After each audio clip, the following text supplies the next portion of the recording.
Morning students, कैसे हैं आप सब। उम्मीद करती हूँ आप लोग अच्छे होंगे। बेटा जैसा कि आप लोग यहाँ देख पा रहे हैं कि ये आपका क्लास 6 का क्वेश्चन पेपर है प्रैक्टिस का मिड टर्म का। लेकिन बेटा मिड टर्म पे आप ध्यान ना दें, क्योंकि फाइनल टर्म में भी जो अपलोड किया गया है उस पर मिड टर्म ही लिखा हुआ है ना। लेकिन बेटा बात सिर्फ इतनी सी है कि इससे आपको एक पैटर्न का पता चलेगा, आपका पैटर्न चेंज नहीं होगा। ठीक है, इसलिए आपको इसी बिहाफ पर इसी तरह से ही तैयारी करनी है। देखिए पेपर आपका 2.5 घंटे का रहेगा। हो सकता है यहाँ मार्क्स 60 की जगह 80 हो जाए, इसको हम नहीं कह सकते। लेकिन देखिए तरीका सेम रहेगा। पहले आपको हर्फ दिए जाएंगे, इनको आपको मिला के बनाना होगा लफ्ज़।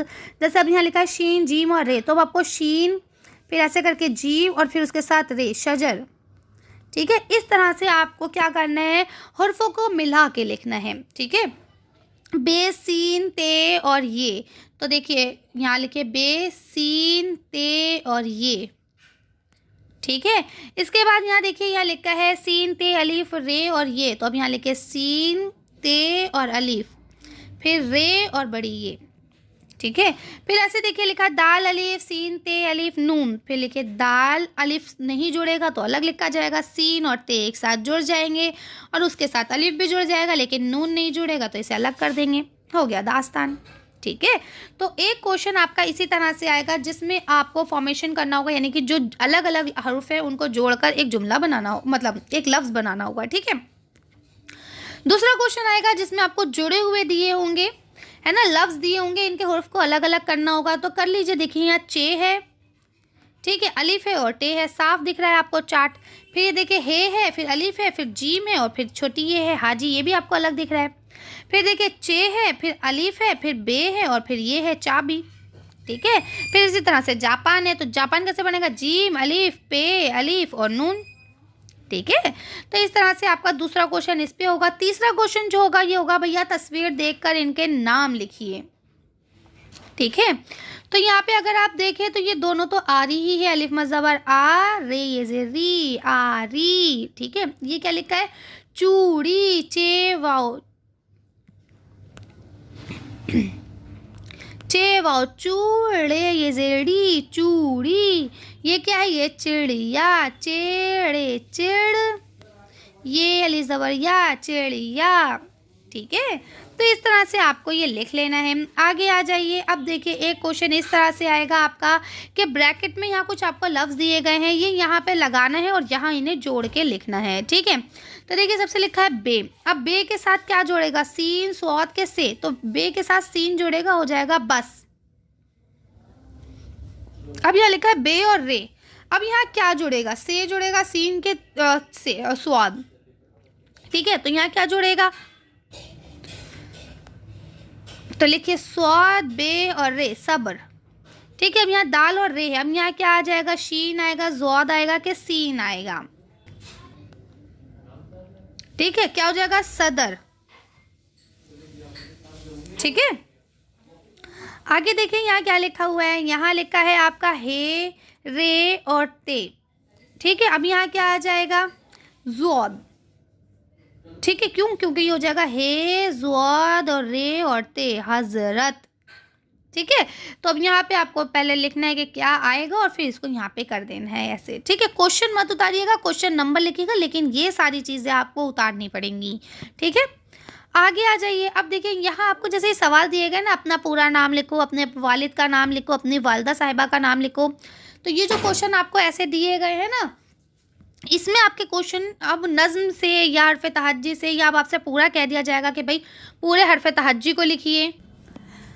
अब देखिए यहाँ पे आपको नेक्स्ट क्वेश्चन तो दिया गया है, इसको कर लेंगे ना अब आप लोग। ठीक है, इसकी प्रैक्टिस कर लीजिएगा, एज इट इज़ क्वेश्चन भी आ सकता है।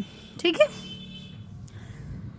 अब देखिए यहाँ पे नेक्स्ट सवाल में आपको क्या करना है, मिसाल के मुताबिक फिल करना है। तो ये क्वेश्चन भी आपसे एज इट इज़ पूछा जा सकता है कि भाई इसमें ना आपको क्या करना है, सब जगह बीच में अलिफ लगा देना है पहले तो।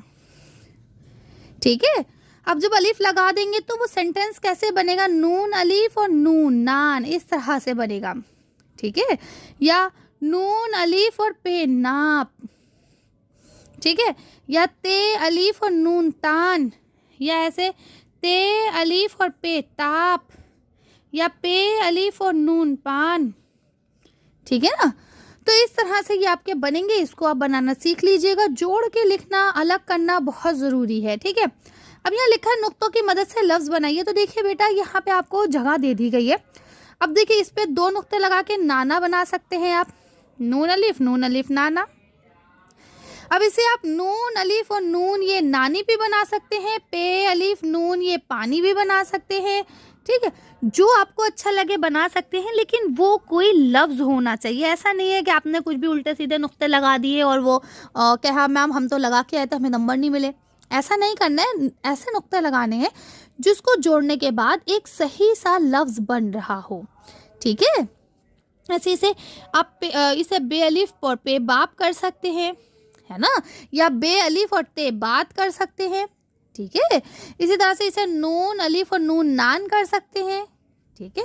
इसे पे अलिफ पापा कर सकते हैं, या बे अलिफ बाबा कर सकते हैं, है ना। तो इस तरह से, या फिर आप जो आपको अच्छा लगे यहाँ पे आप बना सकते हैं, ठीक है। नुक्ते बस आपको उसी हिसाब से लगाने हैं कि जिससे लफ्ज़ बन जाए, ठीक है। अब यहाँ देखिए जो अगला सवाल दिया गया है, इसमें आपको क्या करना है, उस लफ्ज़ को अलग करना है जिस पे तशदीद लगी हुई है। जैसे यहाँ ज़िद्दी, तो दाल पे लगी हुई है ना, तो दाल अलग कर दीजिए। इज़्ज़त यहाँ पे जे पे लगी हुई है, तो जे को अलग कर लीजिए। जन्नत, तो यहाँ नून पे लगी हुई है, नून को अलग कर लीजिए, है ना। जब्बार, तो यहाँ बे पे लगी हुई है, बे को अलग कर लीजिए, ठीक है। अब देखिए यहाँ लिखा हुआ है, नीचे दिए हुए लफ्ज़ों पर ज़रूरत के मुताबिक ज़ेर ज़बर और पेश लगाएं। तो अब क्या होता है, दिन तो ज़ेर लग जाएगा, वज़न तो ज़बर लग जाएगा, पुराना तो पेश लग जाएगा, बुत तो पेश लग जाएगा, वाहिद वाव में ऊपर ज़बर लगेगा, है और दाल के नीचे ज़ेर लग जाएगा, वाहिद, ठीक है। अब यहाँ देखिए ये क्वेश्चन पिछले फर्स्ट टर्म में बहुत सारे बच्चे गलत करके आए थे। मुझे काफ़ी कमेंट्स भी आए थे, और पर्सनल जो मेरे स्टूडेंट्स हैं उन्होंने भी इस क्वेश्चन में गलती करी थी। इसलिए मैं आप लोगों को इस क्वेश्चन पे स्पेशल जोर दे के बोल रही हूँ कि बेटा यहाँ लिखा है खुश खत लिखिए। खुश खत लिखने का मतलब ये होता है कि इसको एज इट इज़ ही लिखना है, ठीक है।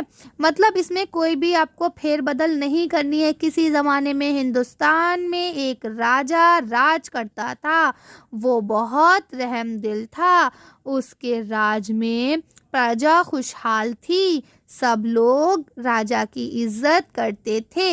ये लाइन पूरी आपको एज इट इज़ लिखनी है। एज इट इज़ का मतलब होता है जो कि तो ऊपर से देख के नीचे उतारनी है, पूरी ऐसी की ऐसी। अब बच्चे कहते हैं मैम हम तो उस राजा का नाम लिख ही आए, है ना।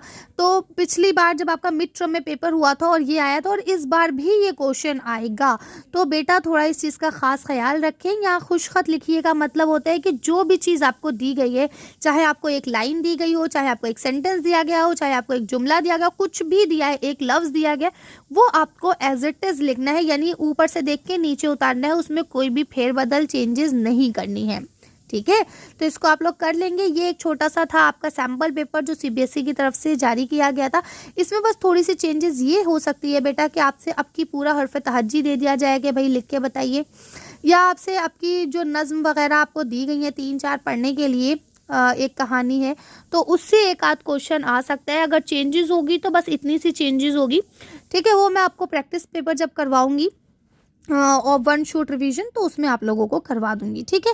चलिए तो मिलते हैं नेक्स्ट वीडियो में, तब तक के लिए थैंक यू फॉर वॉचिंग।